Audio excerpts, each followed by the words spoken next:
This is a true story. It happened to a friend of mine. Her name was Cindy. Not only was she head cheerleader, class of '63, dating the captain of the football team, and the prettiest girl at Small Town High, but she had the biggest, blondest, baddest beehive hairdo anyone had ever seen. And every other girl at Small Town High was green with envy. Yeah, Cindy's life was pretty much perfect, or so everyone thought. You see, keeping a beehive looking perfect was hard work. But the real problem was that Cindy was lazy. And instead of washing her hair and resetting it from scratch, she'd just shellac it with a complicated mixture of plutonium hydroxide and glue, and then seal it all with a little hairspray. Her mother had warned her of the consequences of not washing her hair, but Cindy didn't listen.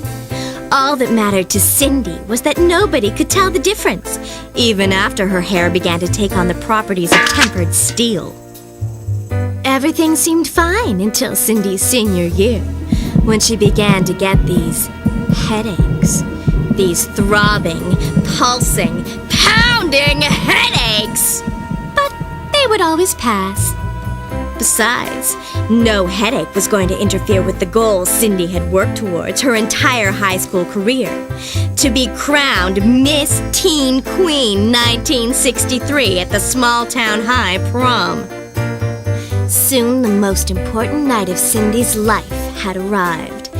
There she stood on the gymnasium stage, all eyes on her, as the Miss Teen Queen crown was lowered onto that golden spire of hers. A hush fell over the crowd. Cindy stepped up to the microphone. But instead of her carefully rehearsed speech, she let out an ear-piercing scream! Her headache had returned, and this time more painful than ever. She fell to the floor, writhing in agony, clawing and pounding at her beehive, screaming, "Help! Make it stop! Make it stop!" Paramedics raced to the scene, but were helpless to relieve the hysterical girl. Without a moment to spare, they rushed Cindy to the hospital. There, her beehive was immediately x-rayed to locate the problem, but to no avail.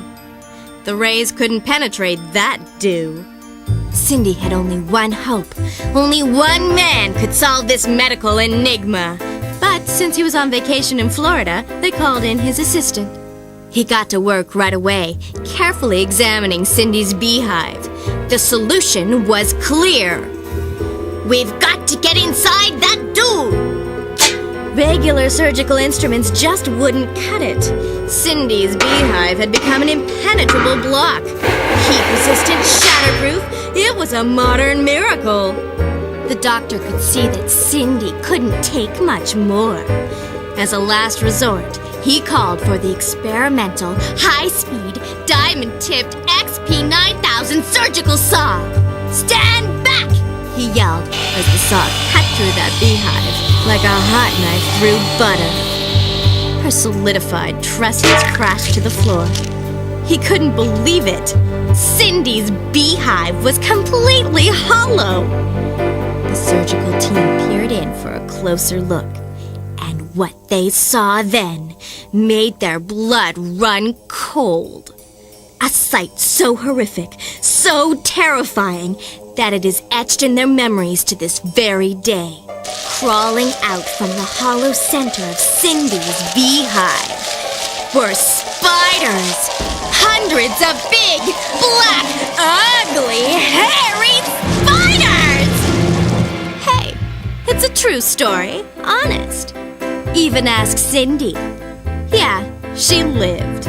You still see her around every now and then. She's easy to recognize. She's the one with the brush cut. Yikes!